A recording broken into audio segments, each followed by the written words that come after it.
Hi welcome to டெக்கேஸ். இது react JS ரிடெக்ஸ் series. இந்த வீடியோவில் நம்ம ரீசெலக்ட் பற்றி பார்க்க போகிறோம். இன்னைக்கு அஜெண்டாவில் என்னென்ன இருக்குன்னு பார்த்தீங்கன்னா, starter fields walk through, understanding reselect library, reselect installation, creating selectors, common issues, selectors use பண்ணும்போது என்னென்ன காமன் இஷ்யூஸ் வருதுன்றது பார்க்கலாம். ஸோ ஸ்டார்டர் ஃபீல்ட்ஸ் வாக் த்ரூவில் பார்க்குறதுக்கு முன்னாடி நம்ம அப்ளிகேஷனை பார்த்துடலாம். ஸோ ஏற்கனவே நீங்கள் ப்ரீவியஸ் வீடியோஸில் பார்த்த அப்ளிகேஷன் தான் இது. நீங்கள் சாகா வரைக்கும் பார்த்துருப்பீங்க. ஸோ அதே சாகா ஆக்ஷன் கிரியேட்டரை தான் நான் ரீசெலக்டில் கால் பண்ணுறேன். ரீசெலக்ட்னு புதுசாக ஒரு டேப் கிரியேட் பண்ணியிருக்கிறேன். கால் பண்ணிவிட்டு அதே சாகா ஆக்ஷன் கிரியேட்டர்ஸ் யூஸ் பண்ணிவிட்டு சாகா மிடில்வேர் யூஸ் பண்ணி தான் இந்த டேட்டாவை எடுத்துன்னு வரோம். ஸோ இந்த கோடு வந்து நீங்கள் தெரிஞ்சுக்கணுன்னா ப்ரீவியஸ் வீடியோ பாருங்கள், நான் லிங்க் டிஸ்கிரிப்ஷனில் கொடுக்குறேன். இதில் அடிஷ்னலாக நான் என்ன பண்ணியிருக்கிறேன்னா ஒரு ஃபார்ம் ஃபீல்டு ஒன்று ஆட் பண்ணியிருக்கிறேன். இந்த ஃபார்ம் ஃபீல்டில் சப்போஸ் நான் வந்து ஸ்பூட்னிக் அப்படின்னு சொல்லிட்டு டைப் பண்ணிவிட்டு சர்ச்சில் ஹிட் பண்ணேன்னா ஸ்டேட்டில் போயிட்டு சாகா டேட்டாவில் சர்ச்சில் ஸ்பூட்னிக்ன்றதை செட் பண்ணுறோம். இந்த ஜெர்னி நான் வாக் த்ரூ கொடுக்குறேன். கொடுத்துட்டு நம்ம என்ன பண்ண போகிறோம்னா, இந்த லிஸ்ட்டில் இப்போ இன்னும் இம்ப்ளிமெண்டேஷன் பண்ணல. சர்ச் ஹிட் பண்ணால் ஸ்பூட்னிக் மட்டும்தான் வரணும். அந்த லாஜிக் தான் எழுத போகிறோம். ஃபஸ்ட்டு ஒரு லாஜிக் எழுதிட்டு அதில் என்ன இஷ்யூ அதை நம்ம ரீசெலக்ட் யூஸ் பண்ணிட்டு எப்படி ஓவர் கம் பண்ணுறதுன்றதை பார்க்க போகிறோம். ஸோ அதை பார்க்குறதுக்கோசம் நம்ம என்ன பண்ணோம், ஃபஸ்ட்டு வந்து இந்த ஃபார்மு இந்த சர்ச் எப்படி ஸ்டேட்டில் போய் செட் ஆகுது அதை போய் பார்க்கலாம்.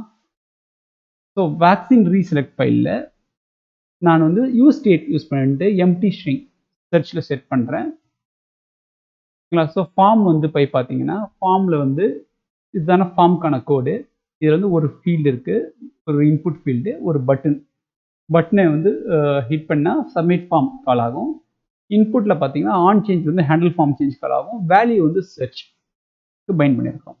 ஸோ இங்கே போய் பார்த்தீங்கன்னா ஹேண்டில் ஃபார்ம் சேஞ்சில் செட் சர்ச் டைம் இதை கால் பண்ணிவிட்டு ஈவெண்ட்டில் இருக்கிற டார்கெட் டாட் வேல்யூ எடுத்துகிட்டு போய் நம்ம சர்ச்சில் செட் பண்ணுறோம். சப்மிட் பண்ணாங்கன்னா டிஃபால்ட் ஃபார்ம் சப்மிட் வந்து ப்ரிவெண்ட் பண்ணிவிட்டு props dot set search time சர்ச்னு சொல்கிறோம். ஸோ இது எங்கே போகும்னு பார்த்தீங்கன்னா மேப் டிஸ்பேச் டு ப்ராப்ஸில் இந்த இடத்துக்கு வரும். லைன் நம்பர் 84 போகிறோம். இங்கே வந்து சர்ச் வந்து இன் பேராமீட்டர் ஆர்குமெண்ட் இது. இங்கே வந்து டிஸ்பேச்சில் நம்ம என்ன பண்ணுறோன்னா action dot set search time சொல்லிட்டு அந்த சர்ச் யூசர் இன்புட் பண்ண சர்ச் டைமை பாஸ் பண்ணுறோம். ஸோ இது எங்கே போகும்னு பார்த்தீங்கன்னா ஆக்ஷன் ஃபைல், ஆக்ஷன்ஸில் சாகா ஆக்ஷன்ஸ் போகும். இந்த இடத்த இந்த பிளாக் ஆஃப் கோட் எக்ஸிக்யூட் ஆகும். இது என்ன ரிட்டர்ன் பண்ணணும்னு பார்த்தீங்கன்னா டைப் ஆக்ஷன் சாகா சர்ச் டைம், பேலோடில் வந்து யூசர் என்டர் பண்ண சர்ச் டேர்ம். ஸோ இப்போ எதுலேயும் சைடு எஃபெக்ட்ஸ் எதுவும் இல்லை, நம்ம எதுவும் ஏபிஐலாம் கால் பண்ண போகிறது கிடையாது. அதனால் மிடில் வேர் அதெல்லாம் எங்கேயும் போகாது. டேரெக்டாக வந்து இது ரெடியூசர் போகும். இந்த ரெடியூசரில் போய் பார்த்தீங்கன்னா இந்த பிளாக் ஆஃப் கோட் எக்ஸிக்யூட் ஆகும். இதில் வந்து இனிஷியல் சர்ச் வந்து எம்டி ஸ்ட்ரிங்காக இருக்குது. அதில் வந்து நம்ம action dot payload user enter பண்ண சர்ச் நம்ம செட் பண்ணுறோம். இது வரைக்கும் தான் நடக்குது. அதுதான் நீங்கள் பார்க்குறீங்க.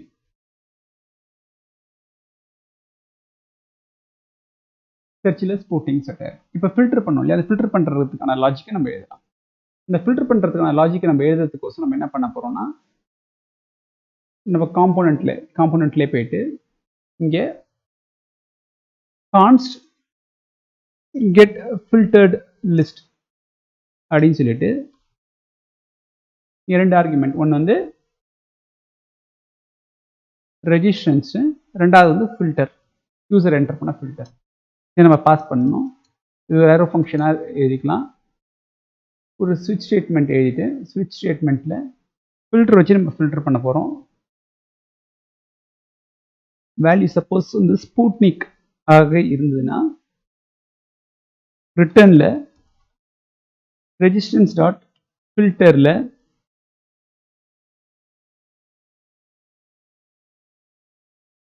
Member dot vaccine equal to ஸ்பூட்னிக்கான்னு செக் பண்ணுறோம். பிரேக் வேணாம், பிரேக் எடுத்துடலாம். இதே இந்த பிளாக்கை வந்து நான் இன்னும் 2 வாட்டி காப்பி பேஸ்ட் பண்ணிக்கிறேன். ஒன்று கோவிஷீல்டுக்கு, ஒன்று கோவேக்சினுக்கு.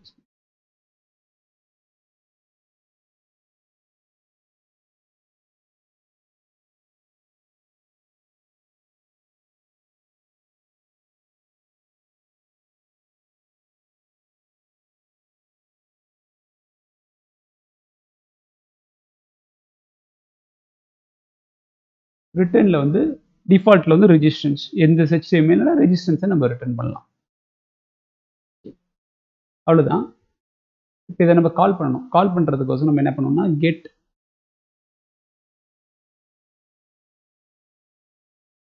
ஃபில்டர்ட் லிஸ்ட்டுக்கு ஃபஸ்ட்டு பேராமீட்டர் வந்து ரெஜிஸ்ட்ரேஷன், ரெண்டாவது பேராமீட்டர் வந்து search term.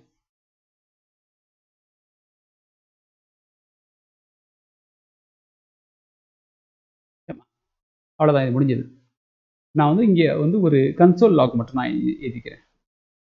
Console lock Sputnik. அவ்வளோதான்.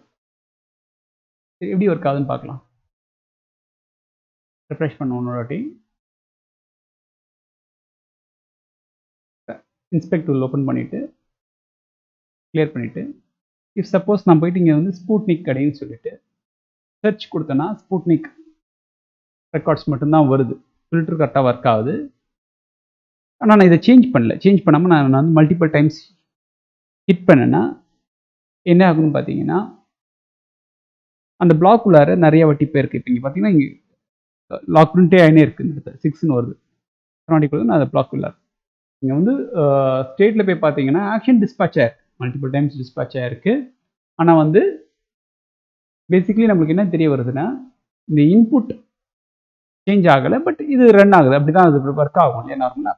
ஸோ இந்த இன்புட் சேஞ்ச் ஆகலனாலும் இதில் ரன் ஆகிட்டு இது ஒரு வாட்டி இது ரன் ஆகுது. இது ஒரு சின்ன ஆப்ரேஷன்னா பரவாயில்ல, பட் ஒரு எக்ஸ்பென்சிவ் ஆப்ரேஷன் ஒரு கம்ப்யூட்டேஷன் இருக்குன்னா இன்புட் சேஞ்ச் ஆகலைன்னா இது ஏன் ரன் ஆகும்? ப்ரீவியஸாக ரன் ஆகிருந்தால் அந்த அந்த இன்புட் அந்த அவுட்புட்டே கொடுத்துடலாம் இல்லையா? அதுக்கு தான் நம்மளுக்கு ரீசெலக்ட் லைப்ரரி ஹெல்ப்ஃபுல்லாக இருக்க போகுது. ஸோ ரீசெலக்ட் டாக்குமெண்டேஷனில் யூஸ் பண்ணி இந்த ப்ராப்ளம் நம்ம எப்படி சால்வ் பண்ணுறதுன்னு பார்க்கலாம். ஸோ இது பெர்ஃபார்மன்ஸ் ஆப்டிமைசேஷன் பண்ணுறது இது. ஸோ ஃபஸ்ட்டு டாக்குமெண்டேஷன்லேருந்து ஆரம்பிக்கலாம். So selectors are can compute derive data allowing Redux to store minimal possible state அப்படின்னு சொல்கிறாங்க. செலக்டர்ஸ் வந்து என்னென்னா it can do some computation பண்ணுறதுக்கு நம்ம யூஸ் பண்ணுறோம். ஓகேங்களா? கேன் அதே தான் கேன் தான் சொல்கிறாங்க. It can do a computation. ஓகேவா? So selector efficiency are efficient, இந்த ரெண்டாவது பாயிண்ட் தான் ரொம்ப முக்கியம். Selectors are efficient. A selector is not recomputed unless one of its argument changes. இந்த கேஸில் பார்த்தீங்கன்னா 2 ஆர்குமெண்ட் இருக்கு. ஒரு ஆர்குமெண்ட் இருக்கலாம், மல்டிபிள் ஆர்குமெண்ட்ஸ் இருக்கலாம். So one of the argument change ஆகலாம், அது ரீகம்ப்யூட் ஆகாது. அதுதான் நம்ம யூஸ் பண்ண போகிறோம். Selectors are composable. They can be used as input to other selector. ஒரு செலக்டர் வந்து நம்ம இன்னொரு செலக்டருக்கு இன்புட்டாக யூஸ் பண்ணலாம். சரி, இதை நம்ம செய்கிறதுக்கோசம் நம்ம என்ன பண்ண போகிறோம்னா நம்ம இங்கேருந்து கோடை காப்பி பண்ண போகிறோம். காப்பி பண்ணிவிட்டு அதுக்கு முன்னாடி நம்ம செலக்டர் லைப்ரரி இன்ஸ்டால் பண்ணணும். npm install reselect அப்படின்னு சொல்லிட்டு selector library reselect selector library install பண்ணுறோம். அது இன்ஸ்டால் ஆகிறதுக்குள்ளார நம்ம ஸ்டோர் ஃபோல்டர் உள்ளார ஆக்ஷன்ஸ் எஃபெக்ட்ஸ் ரெடியூசர்ஸ் இருக்கு இல்லையா? ஏற்கனவே ஏதோ செலக்டர் இருக்குது, அதை நான் டெலிட் பண்ணிடுறேன். புதுசாக நம்ம ஒரு ஃபோல்டர் கிரியேட் பண்ணுறோம். செலக்டர்ஸ்னு ஒரு ஃபோல்டர் கிரியேட் பண்ணிவிட்டு அதுள்ளார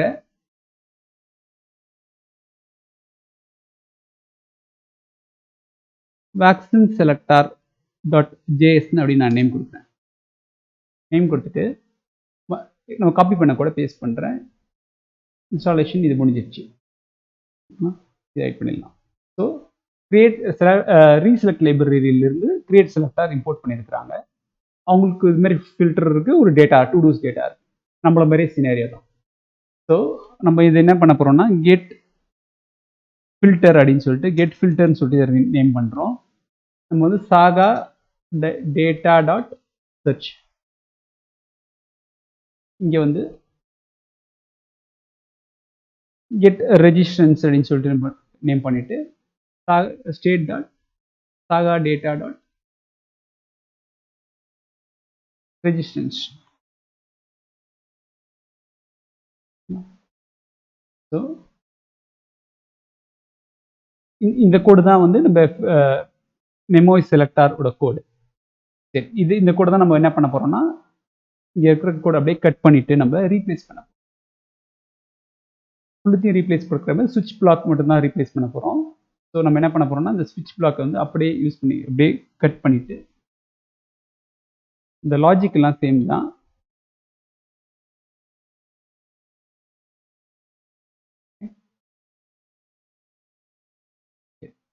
இப்போ ஃபர்ஸ்ட் பேராமீட்டர் வந்து ஃபில்டர் பாஸ் பண்ணுறோம். ரெண்டாவது பேராமீட்டர் வந்து கெட் ரெசிஸ்டன்ஸ் பாஸ் பண்ணுறோம்.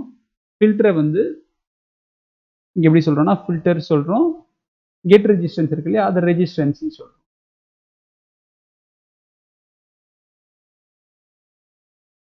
ஓகேமா? ஸோ இது போய் பார்த்தீங்கன்னா இது நான் மெமோவைஸ்ட் செலக்டார் சொல்லுவாங்க. ஏன்னா இதில் எந்த கம்ப்யூட்டேஷனும் பண்ணலை.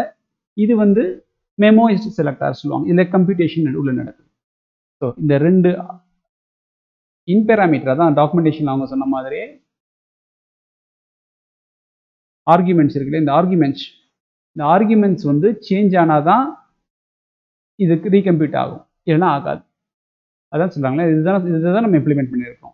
A selector is not recomputed unless one of its argument changes. சரி, இது எப்படி யூஸ் பண்றது நம்ம பார்க்கலாம். வேக்சின் ரீசெலக்ட் ஃபைலில் போயிட்டு நம்ம இம்போர்ட் பண்ணிக்கலாம். இம்போர்ட் பண்றதுக்கோசம் நம்ம என்ன பண்ணுவோம், இம்போர்ட்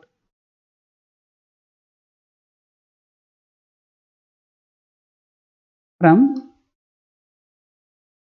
ஸ்டோர்ல இருந்து செலக்டார்ஸ்ல இருந்து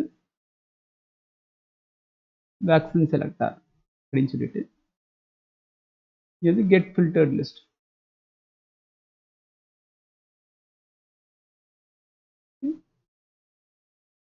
இப்போ இந்த கெட் ஃபில்டர்ட் லிஸ்ட் ஏற்கனவே இருக்கு இல்லையா, அதுக்கு வந்து நம்ம ஃபுல் ஸ்டேட்டுமே பாஸ் பண்ண போறோம், அவ்வளோதான். Get filtered list state full state pass பண்ணுறோம். சரி, இது இப்போ எப்படி ஒர்க் ஆகுதுன்னு போய் பார்க்கலாம்.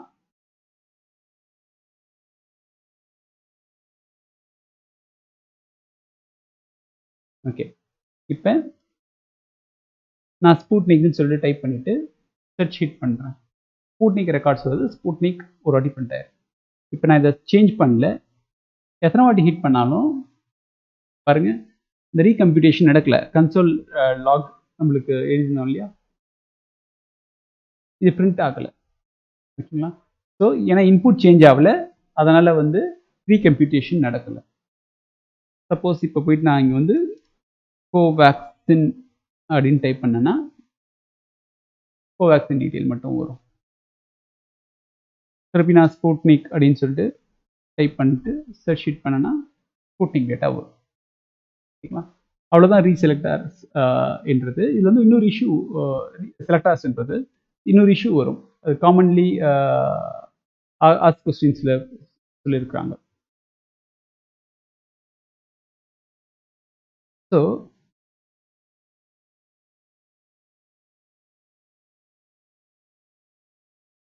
FAQல frequently asked questions சொல்லிக்கிறாங்க. Why isn't my selector recomputing when the input changes அப்படின்னு சொல்லிட்டு. ஸோ இப்போ நீங்கள் ஸ்டேட்டை வந்து டேரெக்டாக போய் மியூட்டேட் பண்ணீங்கன்னா அது வந்து ட்ரிகர் பண்ணாது, அதுதான் இங்கே எழுதிருக்காங்க. So mutating an existing object will not trigger the selector to recompute because the mutating object doesn't change its identity. சரி, இதை நம்ம செஞ்சு பார்க்கலாம். கீழே ஒரு எக்ஸாம்பிள் கொடுத்துருக்குறாங்க, நான் நம்ம கோடில் செஞ்சு காட்டுறேன். சில டைம் வந்து ஏன் ட்ரிகர் ஆக மாட்டேங்குதுன்னு நினைப்பீங்க, அதை நான் செஞ்சு காட்டுறேன். அதனால வந்து ஒரு தப்பான ஒரு கோடை எழுத போகிறோம். நம்ம ரெடியூசர்ஸ் ஃபைல் போயிட்டு சாகா ரெடியூசர்ஸில் இந்த கோடை வந்து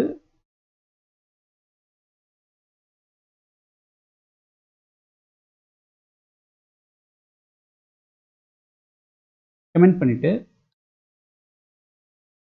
இப்போ ராங் வேல எழுத போகிறோம்.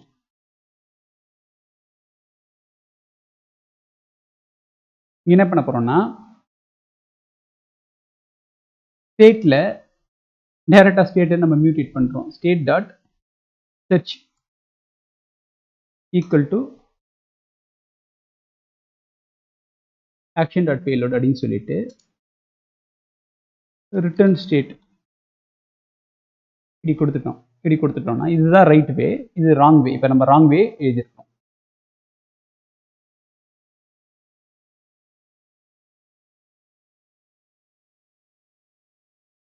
ஓகேங்களா? இப்போ போயிட்டு நான் ஸ்பூட்னிக் டைப் பண்ணிட்டு எதுவுமே ஒர்க் ஆகலை. நான் சர்ச்சில் கிளிக் பண்ணுறேன், ஒர்க் ஆகலை. டேட்டாவில் போய் பார்த்தீங்கன்னா ஸ்புட்னிக் அப்டேட் ஆயிருக்கு. ஏன்னா நீங்கள் டைரெக்டாக மியூட்டேட் பண்ணதை விட்டு அது ஒர்க் ஆகாது. ரீகம்ப்யூட் ட்ரிகர் ஆகுது. டாக்குமெண்டேஷன் சொன்ன மாதிரி. So mutating an existing object will not trigger the selector to recompute because the mutating an object doesn't change its identity. அதனால இது ராங்கான வே. இது மாதிரி பண்ணக்கூடாது. இது மாதிரி பண்ணீங்கன்னா அது ட்ரிகர் ஆகும். ஸோ திருப்பி நம்ம கோடை ரிவர்ட் பண்ணிடலாம். ரிவர்ட் பண்ணுறதுக்கோசம் நம்ம வந்து இதை கமெண்ட் பண்ணிவிட்டு இதை அன்கமெண்ட் பண்ணிக்கலாம்.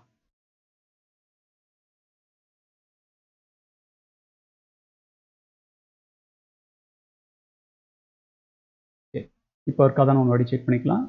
ஒர்க் ஆகுது. இப்போ போய் பார்த்தீங்கன்னா இப்போ நான் சாகா டேப் போகிறேன்னா அதுலேயும் இதே ஆக்ஷன் கிரியேட்டர் தான் கால் பண்ணுறோம். அதனால் என்ன இருக்குன்னு பார்த்தீங்கன்னா கால் போயிருக்கும், நிறைய டேட்டா வரும். ஃபஸ்ட்டு ஒரு 4 செட்டு, அடுத்து ஒரு 4 செட்டு. ஒரு வாட்டி அந்த பேஜ் போகும்போது நம்ம கால் ட்ரிகர் பண்ணிடுறோம். இப்போ 12 செட் ஆஃப் டேட்டா வந்திருக்கும். இதை நம்ம ப்ரிவென்ட் பண்ணலாம். இப்போ ஃபில்டர் ஆன் ஆயிருக்கு இந்த பேஜில். அதனால இந்த செட் நம்மளுக்கு கிடைக்குது. ஸோ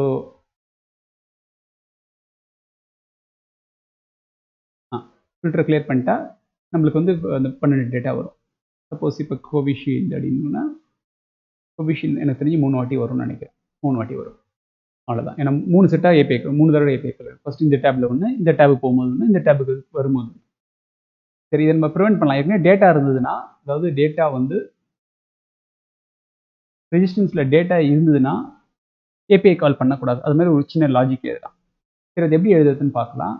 அது எங்கே எழுதலான்னா நான் ரஃபாக எழுதி காட்டுறேன். அது எஃபெக்ட்ஸ் ஃபைலில் இங்கே போயிட்டு இங்கே வந்து செலக்ட் அப்படின்னு சொல்லிட்டு இம்போர்ட் பண்ணிக்கலாம். செலக்ட் இம்போர்ட் பண்ணிவிட்டு நம்ம என்ன பண்ண போகிறோம்னா இந்த இடத்த கான்ஸ்ட் ரெஜிஸ்டன்ஸ் ஈக்குவல் டு ஈல்டு அப்படின்னு சொல்லிட்டு செலக்ட்டுக்கு நம்ம என்ன பண்ண போகிறோம், நம்ம செலக்டாரை இங்கே இம்போர்ட் பண்ண போகிறோம். இம்போர்ட் ஃப்ரம்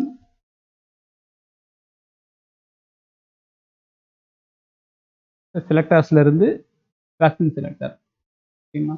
இதிலிருந்து கெட் ரெஜிஸ்டன்ஸ் இம்போர்ட் பண்ணிக்கலாம். நம்ம எக்ஸ்போர்ட் பண்ணல, எக்ஸ்போர்ட் பண்ணிப்போம். அதை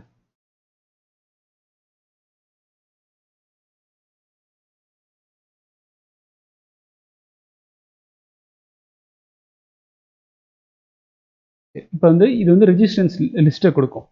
ஸோ நம்ம ஒரு இஃப் கண்டிஷன் மாதிரி எழுதி கொண்டுதான் if resistance dot length equal to 0 இருந்ததுன்னா அதான் கால் பண்ணுன்றது மாதிரி நம்ம லாஜிக். இது ஒர்க் ஆகுதான்னு மட்டும் செக் பண்ணிடலாம்.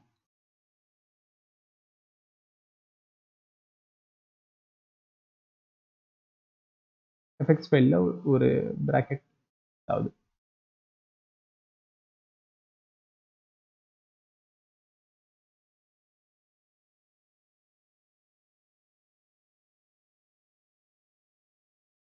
ஓகே,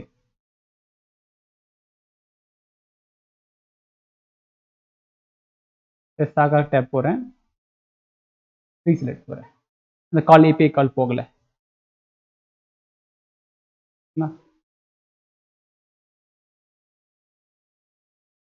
ஃபில்டர் பண்ணிக்கிறேன். ஃபில்டர் பண்ணிவிட்டு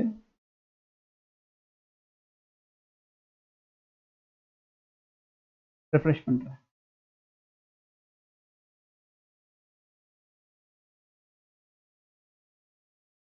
ரிசர்வ் லாக் எடுத்துட்டேன். ஃபர்ஸ்ட் டைம் ஒரு கால் பேருக்கு டேட்டா நான் டேட்டா இருக்கு. சாகா டேப் போகிறேன். போன ஏபிஐ கால் தான் இருக்குது. இப்போ எதுவும் புதுசாக ஏபிஐ கால் எதுவும் போகலை. திருப்பி இந்த டேப் வரேன், ஏபிஐ கால் எதுவும் போகலை. டேட்டாவும் நம்மளுக்கு ஃபஸ்ட்டு ஒரு தடவை தான் ஏபிஐ கால் போயிருக்கு. அதில் 4 ரெக்கார்டு வரும். 4 அவ்வளோதான். இப்போ இந்த காலையும் நம்ம ஸ்டாப் பண்ணியாச்சு. அவ்வளோதான் செலக்டர்ஸ். தேங்க்ஸ் ஃபார் வாட்சிங்.